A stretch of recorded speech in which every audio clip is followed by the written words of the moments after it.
It's been an interesting career for Minnesota Fighting Vikings cornerback Cameron Tiny Dantzler. Hold me closer, Cameron Dantzler. Coming in as a third-round pick in 2020 out of Mississippi State. Go Bulldogs. And the first couple games of his career, not so much, and it was capstoned by just the slaughtering against Seattle and DK Metcalf in prime time. It wasn't good, right? But he recovered, and frankly, the rest of the way in 2020, he was among the best rookie cornerbacks of that class. Him and AJ Terrell were up there like that. But then, of course, the Vikings went away from Cameron Dantzler. They brought in Patrick Peterson. They brought in Bashard Breeland. They brought in Mac Alexander. And initially, Cameron Dantzler didn't get the time of day, and he wasn't really happy about it, right? But Dantzler very quietly had himself a very solid season last year, even though he was on the field, he was off the field at times. But Dantzler, even on a very horrible, no good, a very bad defense, really contorted himself very well and had a pretty good year. And Dantzler got the attention of our guy Will Raggets over at Sports Illustrated. Vikings Cameron Dantzler among Next Gen Stats top 10 coverage players in 2021, and we wanted to build on that because NFL.com's Next Gen Stats, they love Cameron Dantzler. A lot of numbers, a lot of things that I'm not smart enough to comprehend, but numbers like black and white stats. He did pretty good.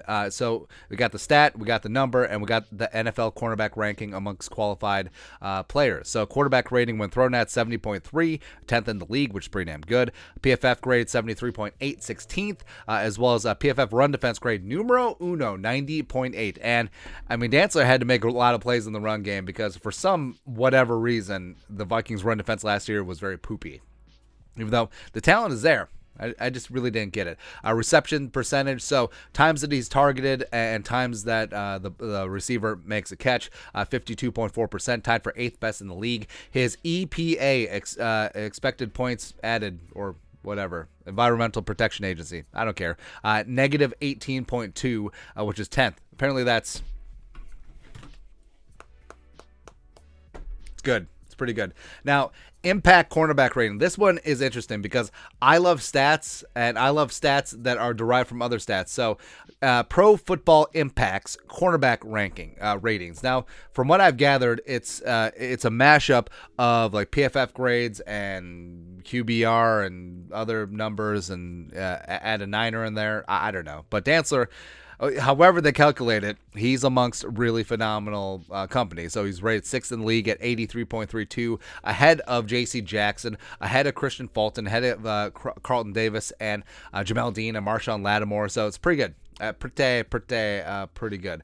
And then his normal stats: 2 touchdowns allowed in coverage, whatever, 6 passes broken up, and 1 interception. So I think that overall Cameron Dantzler did well. And looking at the Vikings cornerback depth chart, so Andrew Booth Jr., I fully expect him to eventually become a great starter for the Vikings, but as of right now, I mean, it's up in the air because they're taking it very slow as he comes back from core muscle surgery. He didn't participate in OTAs or minicamp, and it's been Peterson and Dantzler starting on the outside, and I think that's what it's going to be, barring some unforeseen change or Andrew Booth coming into training camp or preseason and blowing the doors off the roof. I think that Dantzler, who changed his number to number 3, and Peterson, number 7, will be adding up to 10.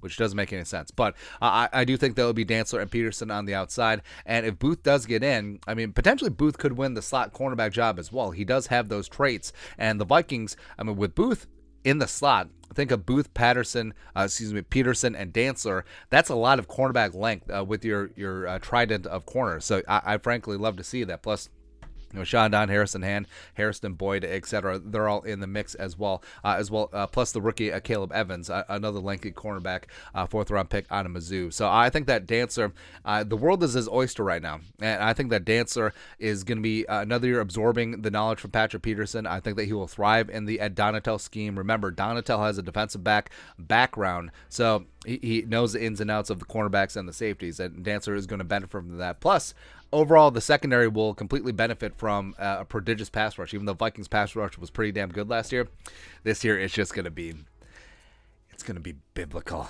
Like, it's going to be a plague of locusts and pass rushers and everyone. Like, there will be no crop surviving, man. I just love it. Just love it, man. But big hope for the needle. Hold me closer, Tiny Dantzler in year 3. Let's get it, man. But your thoughts are our thoughts. Can Dantzler be elite in 2022? Let us know in the comment section below. Subscribe for daily Vikings takes. Want to support the work? Put a little something in the Venmo. But until next time, Skull, production value.